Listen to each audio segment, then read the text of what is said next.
Before there was America, there was a land, a vast, breathing continent, untamed, unnamed, unclaimed by flags, but deeply known by its people. Long before skyscrapers pierced the sky, before highways cut across deserts, before the sound of gunfire, factories, or freedom bells, this land already had a story older than any nation, older than any written history. This is not the story of presidents or armies. This is the story of a land that would one day call itself the United States of America, and of the millions who lived, dreamed, and died here before that name ever existed. A continent alive. Around 15,000 to 20,000 years ago, during the last ice age, the world looked very different. Massive glaciers covered much of the northern hemisphere. Sea levels were lower, and between Asia and North America, a frozen land bridge, Beringia, connected two continents. Across this bridge came small groups of hunter-gatherers. They did not know they were entering a new world. They were simply following food, following survival, following life itself. Over thousands of years, these people spread across the continent, from the icy Arctic to the dense forests of the east, from the Great Plains to the deserts of the southwest. By the time Europeans would arrive millennia later, this land was already home to millions. They would later be called Native Americans, but they called themselves by their nations, their clans, their identities. Cherokee, Iroquois, Apache, Navajo, Lakota, Powhatan, Pueblo. Hundreds of nations, hundreds of languages, hundreds of worlds. Civilizations without empires. Contrary to the myth of empty land, North America was alive with complex societies. In the Mississippi River Valley rose Cahokia, a vast urban center around the year 1100 CE, larger than London at the time.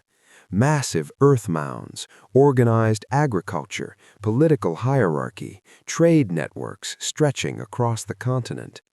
In the southwest, the ancestral Puebloans built stone cities carved into cliffs, mastering architecture and astronomy in an unforgiving desert. In the northeast, the Iroquois Confederacy formed one of the most sophisticated political systems in the world, a league of nations bound by law, diplomacy, and shared governance. Some historians believe its ideas would later influence American democratic thought. These were not primitive societies. They were different civilizations with different values. Land was not owned, it was respected. Nature was not conquered, it was balanced. A world without borders. There were no straight lines cutting the land, no borders drawn by ink, no nations defined by flags. Trade routes connected tribes thousands of miles apart. Copper from the Great Lakes, shells from the Atlantic, obsidian from the West, all moved hand to hand across the continent. Stories traveled, songs traveled, beliefs traveled, and above all, the land endured. Forests stretched endlessly, rivers ran free, millions of buffalo thundered across the plains. Wolves, bears, eagles, and salmon existed in numbers unimaginable today. This was a world in balance, fragile but functioning. And then something shifted. Whispers from across the ocean. While North America lived its ancient rhythms, another world was changing far away. In Europe, kingdoms were rising and falling, feudal systems strained under population growth. Trade with Asia brought spices, silk, and ambition. New technologies emerged, the compass, improved ships, and gunpowder. And most importantly, Europe hungered for gold, for land, for power. And when the Ottoman Empire blocked traditional trade routes to Asia, European rulers began looking west, toward the open ocean.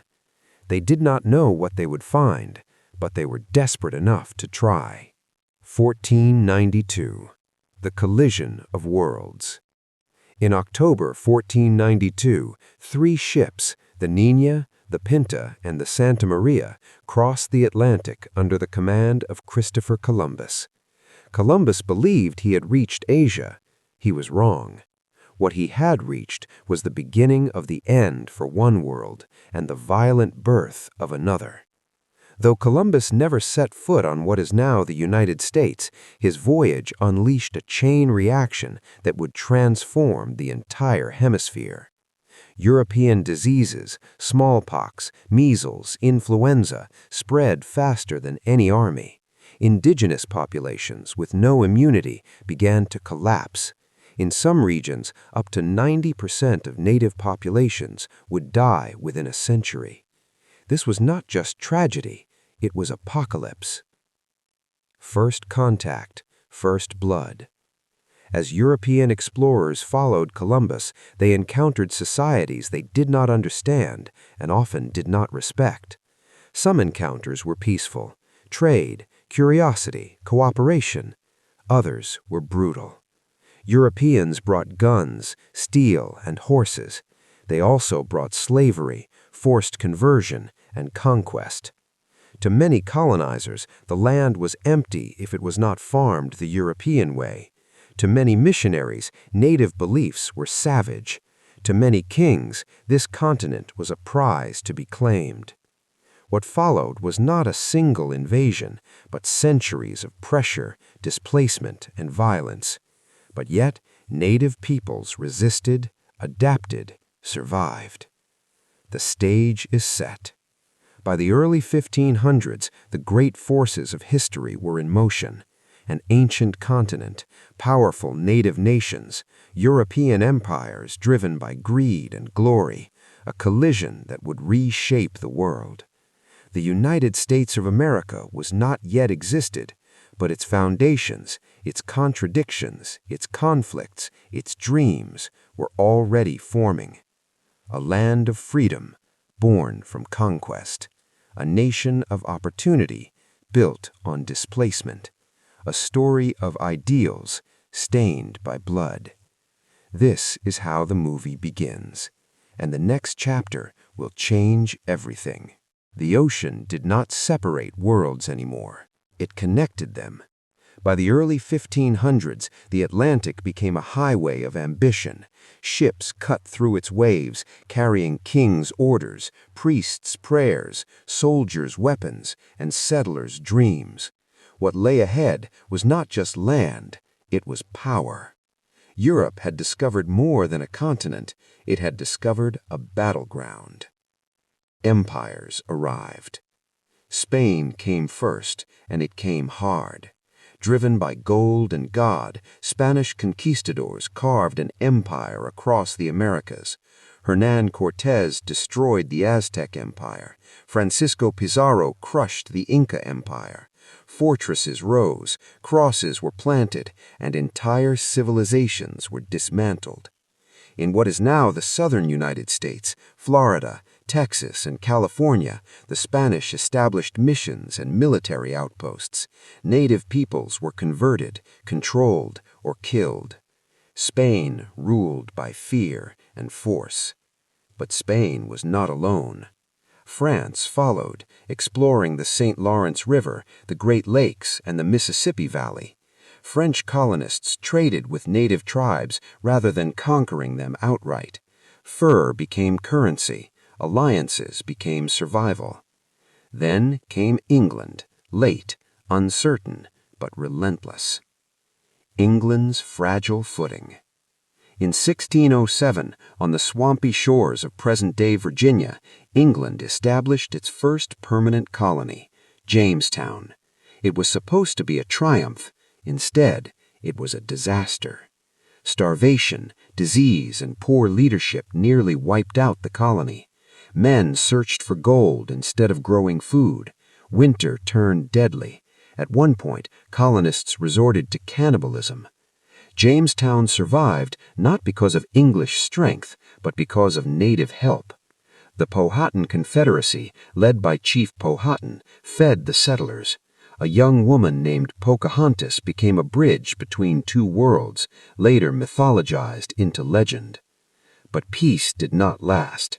As English hunger for land grew, so did violence. Trust collapsed. Wars followed. The pattern would repeat again and again across the continent. The Mayflower Moment. 13 years later, in 1620, another ship crossed the Atlantic, the Mayflower. Unlike Jamestown's adventurers, these passengers were families, religious separatists known as pilgrims fleeing persecution in England. They landed far north of their intended destination in present-day Massachusetts. Winter came fast.